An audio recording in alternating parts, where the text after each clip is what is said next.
I got a phone call that said Nick Roeg wanted me to read a script. Don't look now. And so they sent it to me, and I read it. I looked at performance. I didn't look at Walkabout, with the wonderful Jenny Agutter. I later worked with her in The Eagle Has Landed. And then he called me, Nick, and said, did you read the script? But I was fascinated by it because I was fascinated by extrasensory perception. And so I had a terrific conversation with him. I said, I like the script a lot. I think it's incorrect that someone who has extrasensory perception does not profit by that experience. I think, in fact, it should save his life. It shouldn't result in his death. I went on for quite a while, pontificating. And Nick finally interrupted me and said, do you want to do the film or not? And that was a turning point in my life. It was pivotal. Everything began then. Everything. It was amazing. Suddenly the penny dropped and I realized that actors were workers and they did what they were told. And you could offer a suggestion, and if the director liked it, fine. If he didn't, he didn't, or she didn't. And I said yes. And I went to Canada and did a film called Alien Thunder and met my wife, Francine.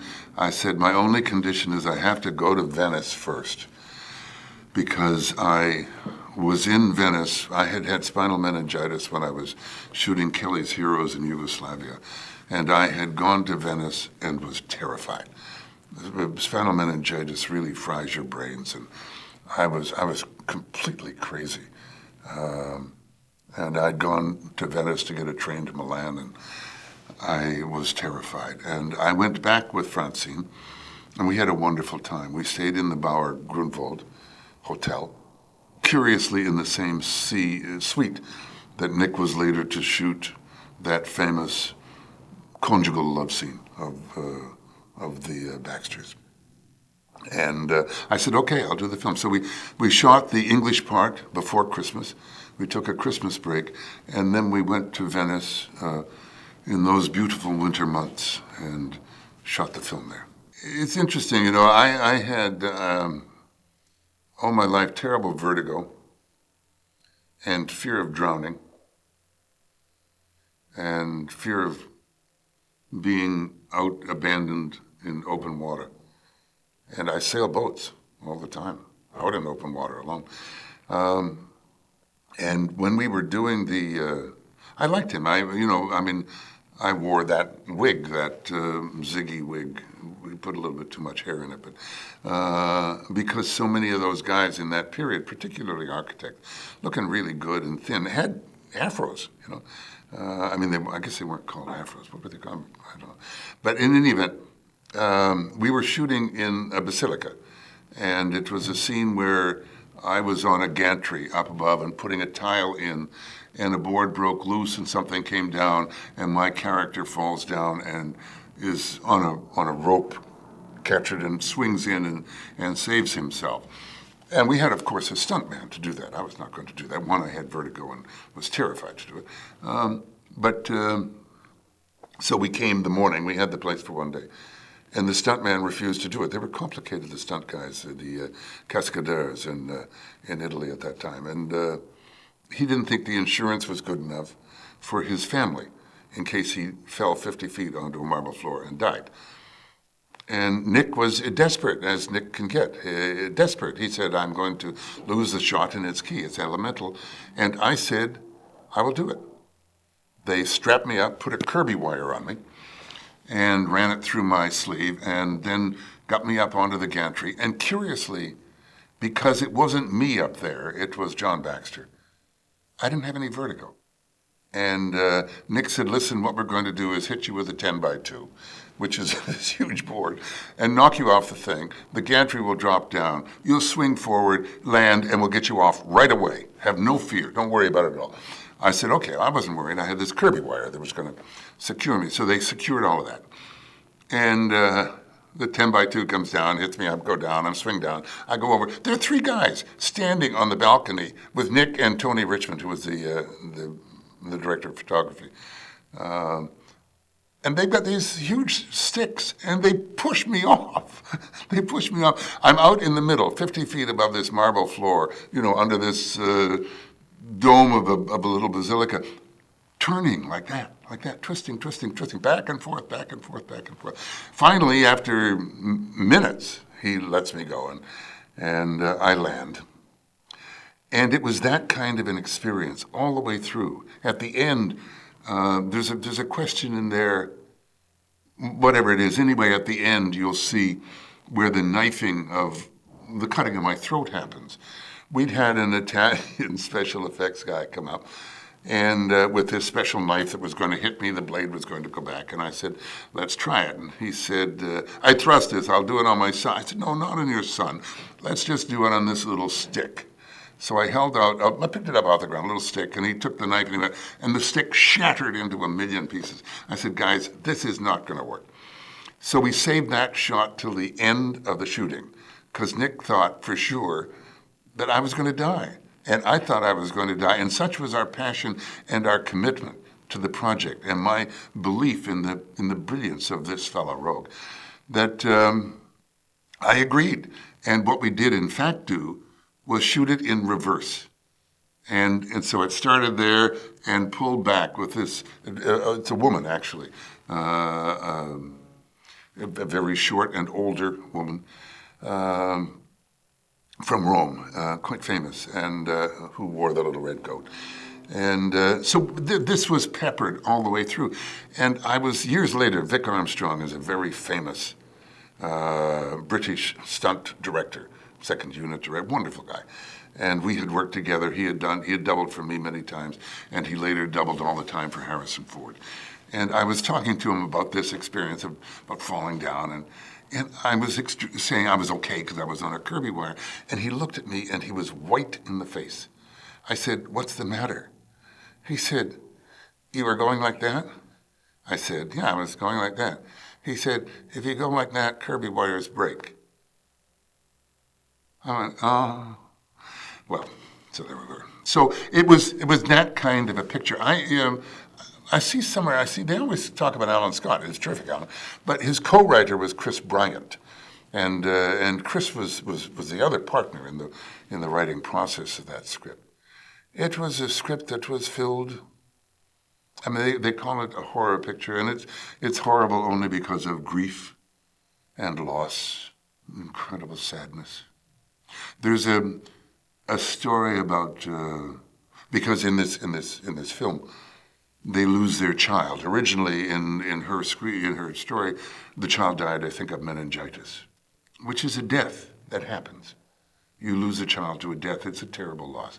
But if you lose a child because she stumbled into your pond when you weren't looking for her, looking at her, taking care of her, and dies as a result, then it has to do with neglect and guilt and irresponsibility, and that's unpardonable. That you carry with you all of your life. And for him to know it, for him, my character sees it on a slide that he's looking at and knows instinctively that something terrible has happened and goes to rescue her and dives into the pond to save his child and comes up like some Poseidon, some sea monster out of this with Ziggy's wig, holding this now dead child. Shortly after Daphne and Maurier saw the film, she wrote to me and said, "Dear Mr. Roeg, I've just seen your film of my story, and your John and Laura reminded me so much of a young couple I saw once on Torcello on an island they were having a meal in a restaurant at lunchtime, and I thought they looked so much in love. A very handsome couple, although there was something troubling them. She just liked the idea that I'd spotted something that in actuality she had spotted too in life. That's where her story began, by seeing a couple. But I loved the very spine of the thing, the very premise of the story, that nothing is what it seems. How do these pieces fit together? After all, most of our life is some sort of puzzle. Why did this happen? Is there a reason? Is it random? Is it chaotic? But eventually, at the end, we can see how everything fitted in some way. There's many recurring images in Don't Look Now. I mean, breaking glass, water, sparkly light, dancing light, that just keep reoccurring. The water, the rain on the pond where the child is drowned, and then the rain on the window in Venice. Water. It's strange that he should be working in a city of waterways. Patently, they're very often referred to in our lives as coincidence. Well, this film is about that sense of randomness, but as a place in the puzzle of our lives. So I think a lot of people ponder that. How on earth did that? What an extraordinary thing that I should get. A number of times one hears that, isn't it? I just was on the bus the other day and I saw Mary coming out of the... Suddenly all that happens. You'll never guess who I bumped into. Well, I thought it would have been wonderful to have a whole pattern of defining those attitudes and what is happening here, and gradually it would sort itself out. Obviously the red and the broken glass was all very deliberate. It wasn't sort of something we dreamed up in post-production. I mean, Nick always talked about this picture as being his exercise in film grammar, and he accentuated that with me over and over again. The whole opening sequence is a series of diverse shots of water and rain. But that's in the chaos of our lives. It's rather. I want to get a sense that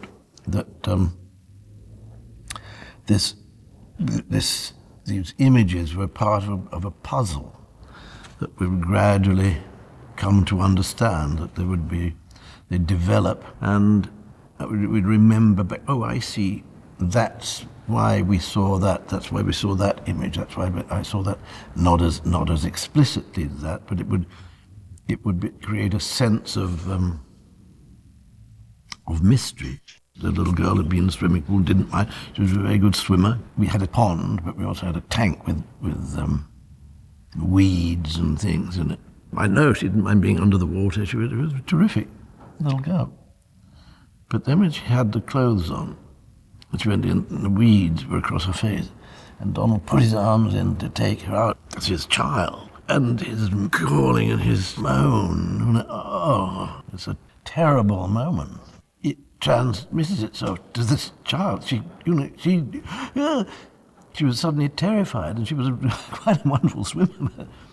And I think that might have been a moment, I think, for all of us, that inside this fiction there were the possibility of extraordinary truth. We had a little screening of that scene only, because that scene was shot in England, of course.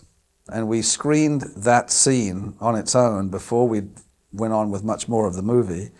And I remember we invited some of Nick's friends and some other people who were around about, and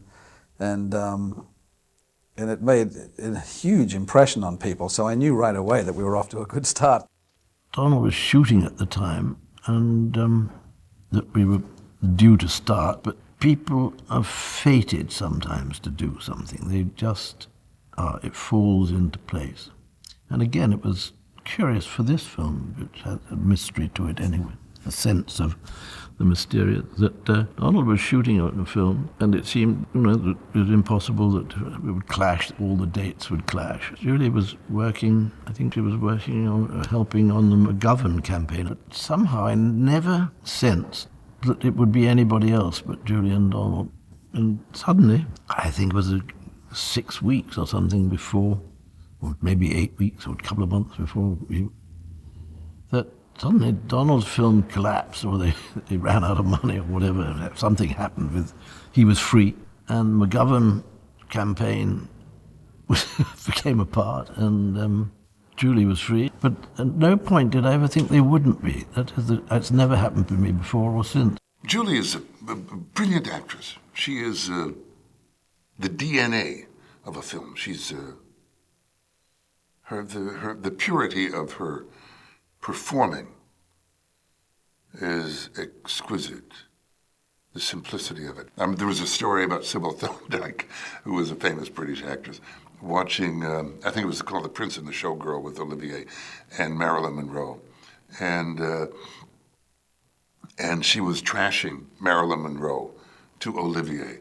And Olivier was just watching Sybil Thorndike and shaking his head because he knew that Marilyn Monroe, with that exquisitely beautiful simplicity that she had, that perfection, had captured everything, and that Sybil Thorndike would look silly in the middle of it, you know. But sometimes Julie feels a little desperate to be more of an overt actress, I guess. Needs to feel that way. So she hires, acting coaches who stick stuff on her that it's just dreadful. But she's as good an actress as you'll ever meet, ever, anywhere. And I don't have much relationship with actors. My relationship's with the director. And there's a photograph of Julie and me, the two of us like this, and Nick is there, and we're both almost bowing to him, standing up straight, but heads tilted towards him, listening intently, because he was very, very specific. He knew cut for cut, frame for frame, exactly what he needed to get in his editing room to achieve the kind of film that he wanted. And we wanted more than anything else in the world to serve that need. And so we listened intently, and we followed step by step everything that he wanted. The key to our lives was to satisfy him. It doesn't make any sense nowadays, but it was revolutionary. It was shot with a Panavision 200R. Everything else had been a 185. I mean, if you look at the Aeroflex that, he used, Stanley Kubrick used Zeiss lenses and 6-wick candles and Barry Lyndon to get the light that he couldn't get because he didn't have a 200R. With that 15 extra degrees of shutter, Nick got stuff that was amazing. I mean, really, and Tony worked very well for him. And Tony's a good director of photography. At that particular time, I remember walking in with Nick, and Tony says, "How is it?" And Nick says, "It's terrific. You've just moved that light there, this light there, and this light there, and put this one up here, and put a fog 3 on that, and we're fine." It was, everything was his image. Nick's, everything was his vision. Nick. It was brilliant. Don't Look Now was so difficult. I mean, it was so difficult, and it's just to shoot in Venice. I mean, was just it's so difficult. I mean, everything goes by boat; it doesn't go by truck. And we shot very, very quickly. I mean, we were in and out of locations. We shot the picture in 6.5 weeks. The characters in it had a terrible catastrophe in their life, but their life, they were trying to make their life go on. But there's inevitably a separation with people, couples that have a terrible tragedy, like the loss of a child, can bring people together, but it can be terribly isolating in your grief. So I think that is part of its eeriness and its strangeness, its sense of doom. If you look at the movie, the ending sequence is just on the Grand Canal, with Giudecca in the background. I think there's only one other sequence that's shot in any known place in Venice. All the rest were off the beaten track. We found this church that was being renovated by the British Venice Imperial Fund. It was almost waiting for us. It was the church of San Niccolo di Mendicoli. I thought, this is for me. That's St. Nicholas of the Beggars. The only way is to have a curious sound resonance that you can hear someone coming, and then they've taken another turning, and you're walking towards where they should be going to pass you, in front of you, and they disappear completely, and their footsteps recede, and they're neither behind you nor in front of you, and you turn the corner and it's completely empty. I thought, this is fantastic. It's like an extraordinary maze, and a sound maze as well. One tiniest dot of red is an extraordinary thing in a frame, in a picture. The red, it's really hardly there if it weren't, but very sparely it's used in terms of the frame. A little bit scene, something, what was that? You know? We had a long scene in the church because the character was embarrassed about his wife lighting the candle because he was hoping to try and wean her away from the grief. There were about 4 pages of dialogue. And Donald came back and he was looking around. He said, I don't like this church. And Julie was sitting next to me and she said, oh, what are you talking about, Donald? That's so ridiculous. It's beautiful. They were talking among themselves. I remember trying something out on Nick that wasn't planned when Donald falls from the scaffolding in the church. This is not in the end, but early in the middle somewhere. I cut in a quick shot of the women laughing, and it's almost like they're laughing at him. And I repeated that kind of thought process throughout the picture, which was not something that was originally on the cards. But Nick liked it, so I just kept doing it. Everything about it touches the audience. Nothing about it is voyeuristic. Nothing, not the sex scene, because the sex scene is not a sex scene. The sex scene is a conjugal scene. And the key about it is not that you see people making love. You see a couple trying to retrieve a lost or a disappeared relationship, a fragility, an intangibleness that's almost impossible to recapture. But what it does, that scene, is that it reminds the audience member or the viewer of themselves having made love sometime. And that's why it has lasted. It hasn't lasted because it's a really particularly good bang-bang, pom-pom sex scene. It lasted because everybody, when they see it, think of themselves. You know, when you think of yourselves, you remember it. And any question that there was any kind of reality to that, forget about it.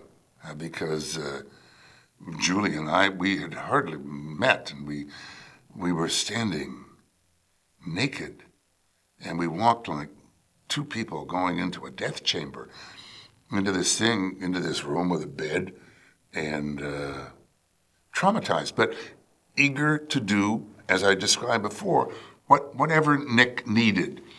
And he and Tony were in there alone with cables going out, and there's no sound on it. There's no sound of the performers.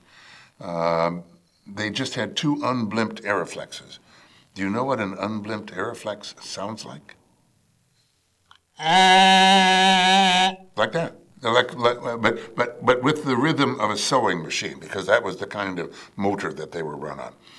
And so they were, and the cuts, the actions were very, very short, measured in seconds. And it would be like, Julie, tilt your head back. Donald, move your head toward Julie's ear. Okay, cut. Julie, turn your head this way, darling.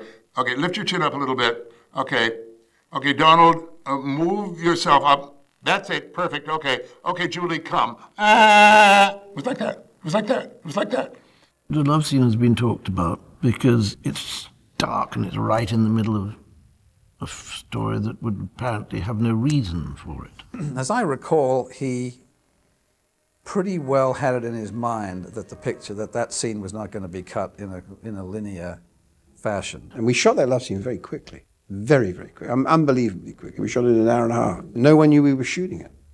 We rented a room in the Bow Grumwood Hotel, and we shot it one Saturday afternoon. And it was just Nick, a focus puller, Simon Ramsey, and myself. And obviously Julie and Donald. We shot it with a little handheld camera, smuggled it into the hotel. The rest is history. I wanted to make it as normal as possible, and I think this is what its power is, because it isn't a seduction. Most love scenes, when you think of love scenes in a movie, they're a seduction, or they want to be with each other. A lot of love scenes, for me, are put into movies for a little bit of titillation. I mean, this is an integral part of the story. It wasn't a love scene. This was two people, a married couple, at it, having a good go. I mean, I don't know what else I can say. I mean, doing it, as opposed to the traditional sort of Hollywood thing of a little kissing and cuddling. And, this is a couple that hadn't made love for quite a few years. And, for all the psychological reasons, the death of the daughter and Julie's character, and then suddenly they actually make love. John is killed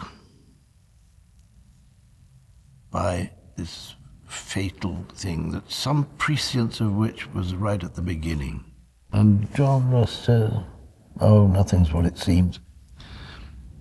And I had him actually say the very premise in it of the film. And then red streak comes on.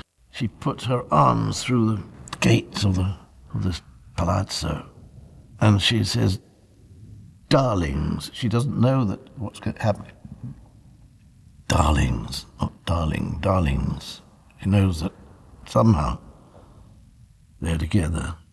And then it goes straight to the funeral barge I thought, we must see Juliet's face. And I went to see her in the dressing room, and I said, I think, show me, without the veil, Julie, it's back. And she said, oh, I think I've got to have the veil. I'd have to see your face.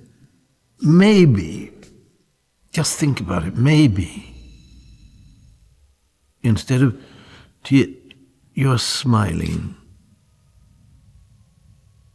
And she's smiling. I think that's sort of crazy. Well, maybe, but you're smiling. And because in some way you're undefeated. They are together. John and the daughter are together, and you cannot be defeated. They are still your darlings, when you knew they would be together. They cannot be taken from you. Nothing can be taken from you.